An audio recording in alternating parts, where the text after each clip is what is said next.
యెహోవా ఇల్లు కట్టని ఎడల వారి ప్రయాసం వ్యర్థమని దేవుడు మాట్లాడాడు.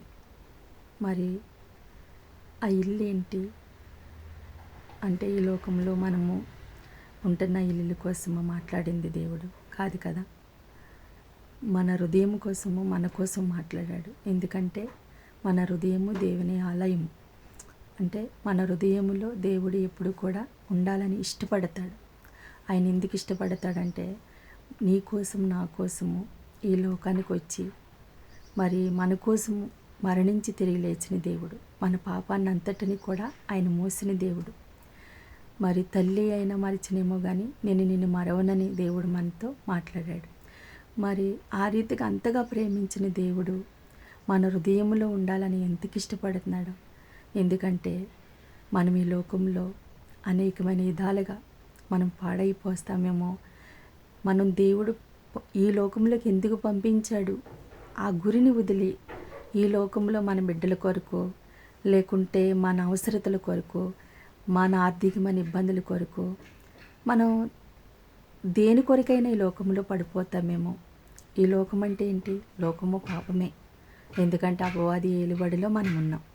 అది ఎటువంటి పాపమైనా సరే మనం లోబడిపోతాం మన అవసరతలను బట్టి. కానీ దేవుడు ఏమంటున్నాడంటే నీ హృదయము నా ఆలయం అంటున్నాడు. మరి దేవుడు మన హృదయంలో ఉంటే మనం ఏ పాపానికి కూడా సోటీలేము. ఎందుకంటే ఆయన వాక్కు మన హృదయంలో ఉన్న ఎడల ఏ పాపము ఏది కూడా మనల్ని అంటదు. ఎందుకంటే మన హృదయంలో ఎప్పుడు దేవుని ఆత్మ మనలో నిండి ఉంటుంది కాబట్టి, ఆయన వాక్కు మనలో ఉంటుంది కాబట్టి ఏ సాతానుడైనా మనల్ని ఏ పాపంలో పడవేయటకైనా వాడికి అధికారం ఉండదు.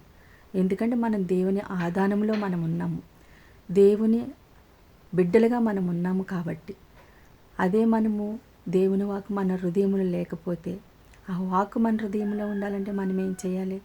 మనకు సమయం ఉన్నప్పుడల్లా మనము ప్రార్థన చేసుకోవాలి. మనకు సమయం ఉన్నప్పుడల్లా మనము బైబిల్ తెరిచి వాక్యాన్ని ధ్యానించాలి. మనం వాక్యాన్ని ధ్యానించిన యెడల ఏం జరుగుతుంది?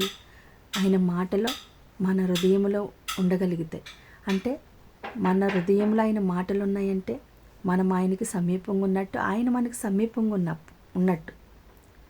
అప్పుడు మనల్ని ఏ పాపము ఏలుబడి చేయలేదు. మనం ఎప్పుడు దేవునితో సహాసం కలిగి ఉంటామో ఎటువంటిదైనా మనం జయించగలుగుతాము. అంతేకాదు శ్రమలో ఉన్న వాళ్ళ కొరకు, బాధల్లో ఉన్న వాళ్ళ కొరకు మనము ప్రార్థించగలుగుతాము.